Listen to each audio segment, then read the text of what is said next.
اعوذ باللہ من الشیطان الرجیم بسم اللہ الرحمن الرحیم۔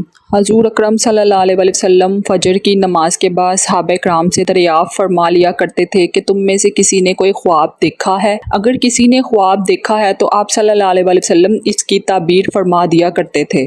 چنانچہ ایک مرتبہ جب حضرت محمد صلی اللہ علیہ وسلم نے صحابہ کرام رضی اللہ عنہ سے دریافت فرمایا اور کسی نے بھی خواب کا تذکرہ نہ کیا تو حضور اقدس صلی اللہ علیہ وسلم نے ارشاد فرمایا کہ آج میں نے خواب دیکھا ہے کہ دو آدمی میرے پاس آئے جو میرا ہاتھ پکڑ کر مجھ کو ایک مقدس سرزمین کی طرف لے کر چلے گئے۔ کیا دیکھتا ہوں کہ ایک آدمی وہاں بیٹھا ہوا ہے اور دوسرا ہاتھ میں ایک زنبور لیے ہوئے کھڑے کھڑے اس بیٹھے ہوئے شخص کے کلے چیر رہا ہے، اور جب ایک کلا گدی تک چڑ جاتا ہے تو دوسرا کلا کے ساتھ بھی یہی معاملہ کرتا ہے، اور اتنی دیر میں اس کا پہلا کلا درست ہو جاتا ہے، مگر وہ شخص پھر اس کے ساتھ یہی عمل دہراتا ہے۔ اور یہ دیکھ کر میں نے دریافت کیا کہ آخر یہ کیا بات ہے؟ تو وہ دونوں کہنے لگے آگے چلیے۔ ہم آگے چلے تو ایک ایسے شخص کے پاس سے گزر ہوا جو لیٹا ہوا ہے، اور دوسرا شخص اپنے ہاتھ میں ایک بھاری پتھر لیے اس لیٹے ہوئے کے سر کو نہایت بے دردی سے کچل رہا ہے۔ چنانچہ جب وہ شخص اس کے سر پر زور سے پتھر مارتا تو پتھر لڑک کر دوسری جانب چلا جاتا، اور وہ شخص ابھی اسی پتھر کو لانے بھی نہیں پاتا تھا کہ اس کا سر پھر درست ہو جاتا ہے،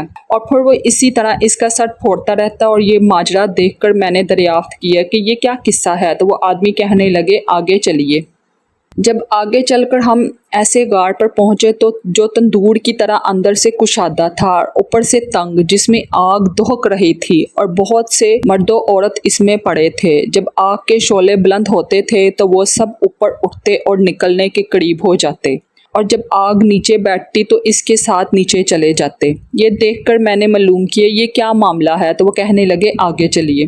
آگے چل کر ہم نے دیکھا ایک خون کی نہر میں ایک شخص کھڑا ہے، اور دوسرا شخص نہر کے کنارے پر کھڑا ہے جس کے سامنے بہت سے پتھر پڑے ہیں۔ جس وقت اندر والا شخص نہر کے کنارے کی طرف آتا اور نکلنا چاہتا تو کنارے والا شخص زور سے اس کے منہ پر پتھر مارتا کہ وہ پھر اسی جگہ واپس پہنچ جاتا، اور پھر جب وہ دوبارہ باہر نکلنے کی کوشش کرتا تو پھر اس کو اسی جگہ پر دوبارہ پہنچا دیتا۔ اس حال کو بھی میں نے معلوم کرنا چاہا تو وہ دونوں کہنے لگے کہ آگے چلیے۔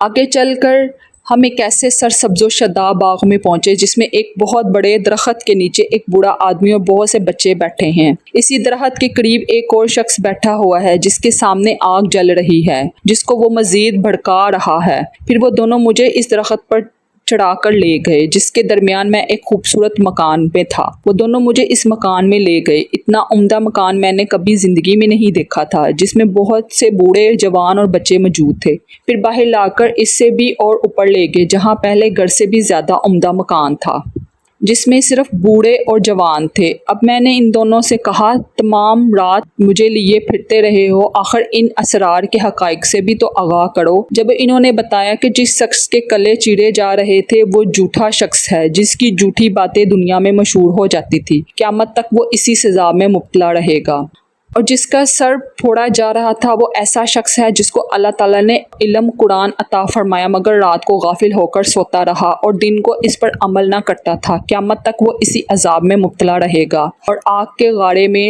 زناکار پڑے ہیں اور خون کی نہر میں سود خور ہیں۔ پھر انہوں نے بتایا کہ ہاں وہ بڑے میاں جو سرسبز درخت کے نیچے بیٹھے تھے وہ حضرات ابراہیم علیہ السلام ہیں، اور ان کے گرد لوگوں کی نابالغ اولاد، اور اسی درخت کے قریب جو آگ دھونکنے والا شخص جو آپ نے دیکھا تھا وہ مالک کے دروغہ دوزخ ہے، اور درخت کے اوپر والا وہ پہلا گھر جس میں آپ داخل ہوئے تھے عام مسلمانوں کا گھر ہے، اور دوسرا شہیدوں کا ہے۔ پھر فرمانے لگے ہم دونوں آدمیوں میں سے میں جبرائیل ہوں اور یہ میکائیل ہیں۔ اس کے بعد کہنے لگے ذرا سر اوپر اٹھائیے، اور میں نے سر اٹھا کے دیکھا تو میرے اوپر سفید بادل مجھے نظر آئے۔ وہ کہنے لگے یہ آپ کا گھر ہے۔ اس پر میں نے کہا تو مجھے چھوڑو میں اپنے گھر میں داخل ہو جاؤں۔ اس پر انہوں نے کہا نہیں ابھی آپ کی عمر پوری نہیں ہوئی، اگر آپ کی عمر پوری ہو چکی ہوتی تو آپ ابھی چلے جاتے۔